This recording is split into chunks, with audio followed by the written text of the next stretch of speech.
हाँ जी, अस्सलाम वालेकुम। बहुत दिनों के बाद आप लोगों से बात हो रही है, लेकिन मुझे बहुत खुशी है आज। आज मैं बहुत खुश हूँ। उसकी एक वजह ये भी है कि मुझे ऐसा लग रहा है, महसूस हो रहा है एंड आई होप कि आई एम राइट कि जैसे ना कोई बादल जो है ना वो हटते हैं। एक नया चैप्टर जो है वो शुरू हो रहा है उम्मीद के साथ कि नए चीफ़ जस्टिस काज़ी फ़ाइज़ ईसा जिन्होंने हलफ़ ले लिया है और वो पाकिस्तान के चीफ़ जस्टिस बन चुके हैं। उम्मीद है कि ये आम लोगों के केसेस भी सुनेंगे और कोई थोड़ी सी तब्दीली लेके आएंगे। उमर अता बिन दयाल साहब बहुत अच्छे आदमी थे। मैं जितना उनको जानती हूँ उस लिहाज से तो वो बहुत नाइस आदमी थे और वो ठीक कहते हैं एक लिहाज से, एक हद तक, कि वो गुड टू सी यू जो है उनका नॉर्मल जुमला तो शायद नहीं था, लेकिन वो उनका बिहेवियर काफ़ी सिविलाइज्ड होता था even with the junior lawyers. लेकिन सिर्फ बिहेवियर की बात नहीं होती, जो कुछ उनके फ़ैसले थे और जिस तरह उन्होंने कंडक्ट किया है सुप्रीम कोर्ट को, वो मेरे ख़्याल में कि काफ़ी बहुत से लोग ये मानते हैं कि वो काफ़ी नामुनासिब था। जिस तरह उन्होंने जो आइन की तशरीह जिस तरह की है, मुख्तलिफ़ केसों में मुख्तलिफ़ तब्दील करके, जिस तरह आर्टिकल 63A की तशरीह थी, बहुत कन्फ्यूजन छोड़ के गए हैं वो बंदयाल साहब। और कंटेम्प्ट पिटिशंस थी। आपको याद होगा कि इमरान खान ने जब डी चौक में जब उन्होंने आगे लगाई थी और वो चले गए थे और कहा गया था कि जी उन्होंने कंटेम्प्ट किया क्योंकि ख़ास तौर से सुप्रीम कोर्ट ने कहा था कि वो डी चौक में नहीं जाएंगे, रेड जोन में। तो उन्होंने फरमाया कि शायद उनको किसी ने बताया नहीं होगा।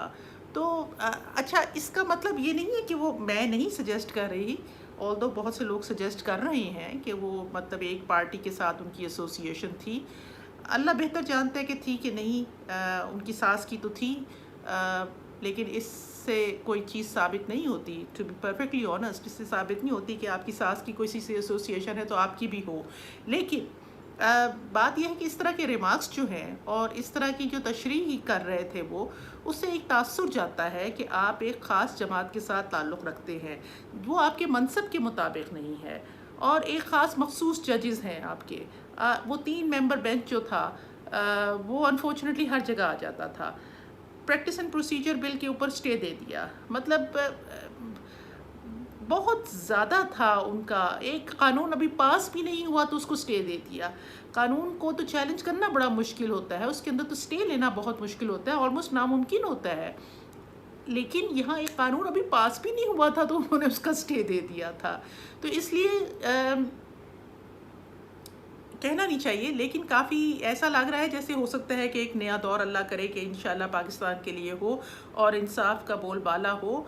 कुछ चेंजेस तो मैंने आते ही, आप सब ने देखी होंगी आते ही, कि मुझे बहुत खुशी हुई कि काजी फ़ाइज़ ईसा, जिनका रेफरेंस जो था वो सदर अलवी ने फ़ाइल किया था, और देखें मुकाफ़ात अमल कि आज चीफ़ जस्टिस का ओथ जो है वो उन्हीं से ले रहे थे। अल्लाह से डरना चाहिए। और ये वो रेफरेंस था जो कि काजी फ़ाइज़ ईसा ने खुद हाजिर जज होने के बावजूद उनकी ने और उनकी बेगम ने अदालत में लड़ा और उस रेफरेंस को डिसमिस किया गया। उसके बाद इमरान खान ने भी कहा कि जी मुझे तो गलत एडवाइस दी गई थी, मुझे तो फवाद चौधरी ने कहा था, फवाद चौधरी ने कहा कि नहीं, मुझे तो अटॉर्नी जनरल था उसने कहा था, लॉ मिनिस्टर ने कहा था। तो लेकिन बहरहाल एक ये होता है मुकाफ़ात अमल, इससे अल्लाह ताला को डरना चाहिए इंसान को। दूसरा, मुझे बहुत खुशी हुई कि वो अपनी बीवी के साथ खड़े हुए, उन्होंने अपनी बेगम को साथ खड़ा किया। साबित होता है कि हर कामयाब मर्द के पीछे एक औरत होती है। ये साबित अभी तक नहीं हुआ कि हर कामयाब औरत के पीछे कौन होता है, शायद कोई भी नहीं होता, इसलिए वो कामयाब होती है। दूसरा, उन्होंने आते ही जो रजिस्ट्रार है सुप्रीम कोर्ट, वो भी एक फ़ीमेल अपॉइंट की है। तो हमारे मुल्क में औरतों को एम्पावरमेंट करने की बहुत ज़रूरत है। औरतें अभी बहुत पीछे हैं। पॉजिटिव डिस्क्रिमिनेशन जिसको कहते हैं, उनको लाने की ज़रूरत है। उनको एक स्टेप जो है वो पुश करने की ज़रूरत है। तभी आप जो है वो एक मुसावात वाली सोसाइटी जो है मर्द और औरतों के लिए क्रिएट कर सकते हैं। और आपकी आबादी जो है वो औरतों की ज़्यादा है पाकिस्तान में, तो एक अच्छा इमेज भी जाता है पाकिस्तान के लिए। आप ख़वातीन को आगे लाएं।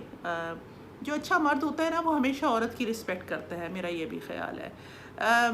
दूसरी, आई होप कि वो दूसरे केसेस का नोटिस लेंगे। हमारे तो कोई केस लगते ही नहीं थे क्योंकि हम तो बेचारे आम लोगों को रिप्रेजेंट करते हैं। सियासी केसेस जो थे वो बंदयाल साहब ने बहुत सुने हैं। वो भी कोई फ़ैसला ख़ास नहीं हो सका, ना इम्प्लीमेंटेशन हो सकी उनकी, लेकिन टाइम बहुत ज़ाया किया है। जबकि आम लोगों के केसेस जो हैं वो तो लोग मर भी जाते हैं तो उनकी बारी नहीं आती। कितनी अफसोसनाक बात है। बीबी पाक दामन का केस हमने डिस्कस किया था कुछ अर्सा पहले, अभी तक पड़ा हुआ है। हमने सुप्रीम कोर्ट में अपील दायर की हुई है, कोई सुनने वाला नहीं है, कोई पुरसाने हाल नहीं है। आम लोग देखें, हाँ अगर सुओ मोटो नोटिस किसी ने लेना ही है तो ये देखें, हाँ बच्ची का केस, बच्चियों का केस, इनके ऊपर तशद्दुद हुआ है, कोई कानून नहीं है मौजूद, कोई इफ़ेक्टिव लॉ नहीं है मौजूद, लेकिन कोई नोटिस नहीं लेता। पाकिस्तान में इंसाफ हासिल करना बहुत मुश्किल है, बहुत मुश्किल है। लेकिन मैं उम्मीद कर रही हूँ कि ये बच्चों के केस का नोटिस कोई लेगा। ये जो बच्चों के रिजवाना तशद्दुद केस है, रानीपुर में जो बच्ची है जिसके साथ इतनी ज़्यादा सेक्सुअल असॉल्ट हुआ है, ज़्यादती हुई हुई है, और वहाँ के डॉक्टर ने कहा है कि जी उसको कोई गैस्ट्रोएंटेराइटिस था, और अभी तक पुलिस जो है वो उसमें भी नाकाम रही है, उसका फ़ोन का कोड तोड़ने में। तो आप यहाँ देखिए, हाँ कितना जुल्म है। इन लोगों को कहने के लिए हम मुसलमान हैं, लेकिन ये होती है यजीदियत, ये यजीदियत है, ये यजीदियत सोच है।